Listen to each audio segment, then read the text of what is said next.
Hello and welcome to the Joela Woman Podcast. My name is Joelaleather. It's a pleasure being here today, and we're here to talk about the Joela Woman. There's so much to talk about, so little time, but let you have a little bit of an insight.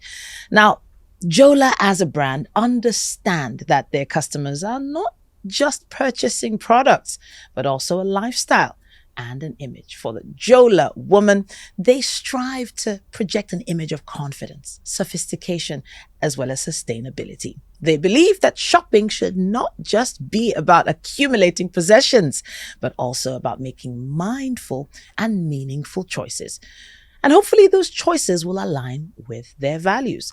Their products are amazing and designed to be both stylish and timeless so that they can be worn and cherished for a very, very long time.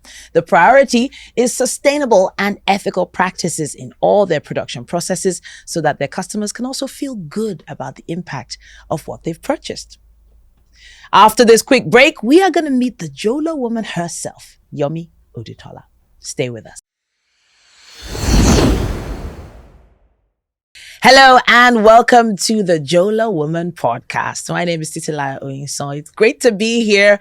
I'm a lover of beautiful things. And beautiful brands like Joelaleather.com are something you should try out. Just trust me. Just, say that Titi sent you when you visit the site and see the reason why I'm falling in love with this brand. In the studio with us today, we have the number one Joela Woman herself, Yomi Odutola. Welcome to the studio. Thank you, Titi. Today, we're going to talk a bit about Nigerian brands versus foreign brands. Okay. Now, we go out the next party, the next Owambe, or even the next business meeting, and then suddenly a lady comes in and then, boom, Louis Vuitton.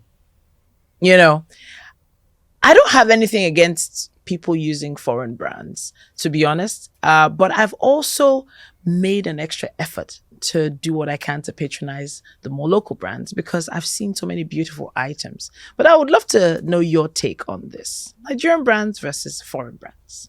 Talk to us. Let me start by asking, do we buy the foreign brands because of the association or the affiliation with the brand name?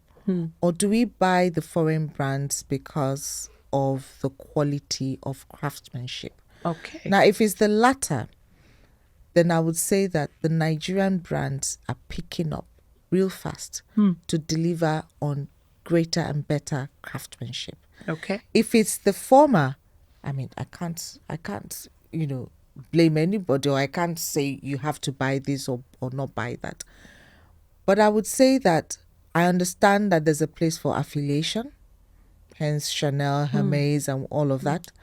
I understand there's a place for great craftsmanship, and I also understand that there's a place for affordability. Sure.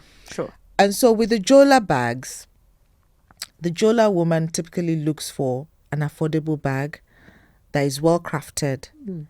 And also, I think we're actually beginning to have that culture where people want to associate with the brand. And I'll tell you this little story.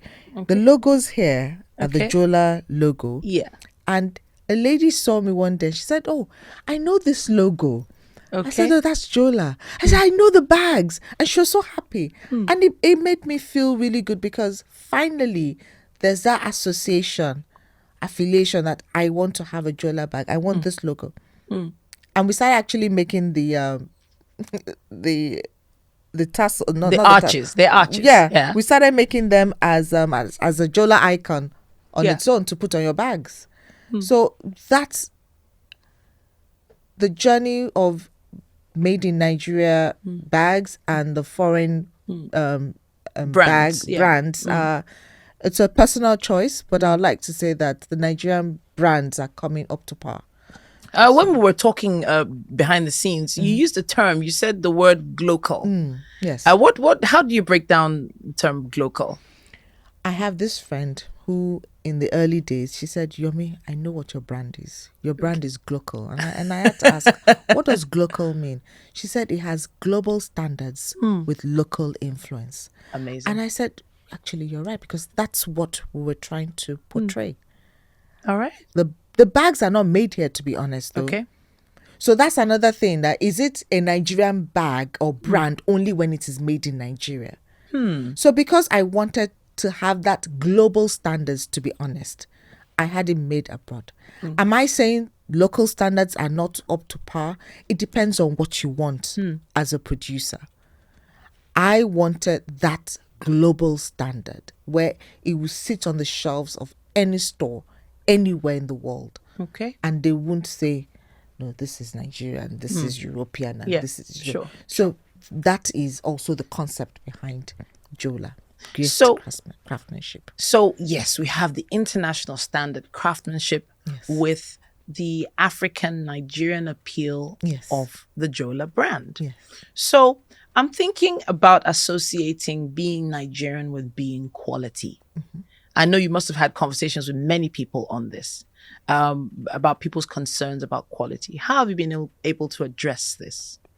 So one of the ways that I thought the only way I can have consistent quality bags or craftsmanship will be to have it made outside of the country. Okay. And I am not bashing Nigerian products, but there's some things we do really, really well, and there's some we don't do as well. There are few brands that really have dotted the I's and crossed the T's when it comes to this, but I haven't found how to do that locally. So I've decided that the route for me to have consistency is to make them abroad. But it's not as if you can't make them here. You actually can. And I do believe you have a few that are made here in Nigeria, right? I have the J-Re Sustainable line that is made here. Aha! And so the J-Re Sustainable line was also in a bid to... It's a young lady in the southwest of Nigeria that produces these bags. Beautiful. So it was two things for me. I'm helping a younger woman and I'm also producing locally. So there's still that part of me that wants to associate with this. But then I realized that the best way to do it is to have my two separate lines, the ones made abroad and the ones made in Nigeria. Clearly the ones made in Nigeria are less expensive. Of course. And they're more affordable for a lot of people in the market. So that's why we have the J-Re Sustainable line. And they're actually made from offcuts from the fashion houses. I think we have one of them here. Yes, we do. This piece here. Yes. Let me bring this to my camera here so that you can see it. So this fabric, what sort of fabric is this? So that's taffeta, and the middle one is it's a sequined Joela branded fabric. But I'll tell you that everything is from a fashion house, apart from the Joela branded fabric, from a fashion house in Lagos, where she gave me her offcuts and she was like, whatever you need to do with it, just do it. And the creative aspect or part of me thought of creating these little bags, and we have the little bags, we have totes and the belts. Those are detachable bag belts. Beautiful. Yes. So you can see that they're little pieces of different fabric on it, and this is lovely. Yes. And then there's pink leather on the inside. Yeah, girly and colorful. I love it. Pink leather. All right. And I feel like this is also interchangeable. So I can have the fabric on one side and decide to hold it with the fabric outside once. And then maybe next week I can change it around and turn it around. And you can put it on any other bag you would like. Amazing. Amazing. Okay. Thank you so much for showing me this. And I'm getting very attached to it, I have to say. It's a comfortable While we begin the negotiation of how I'm taking this bag home, let's take a quick break. Why not check out joelaleather.com and see which piece you're taking home.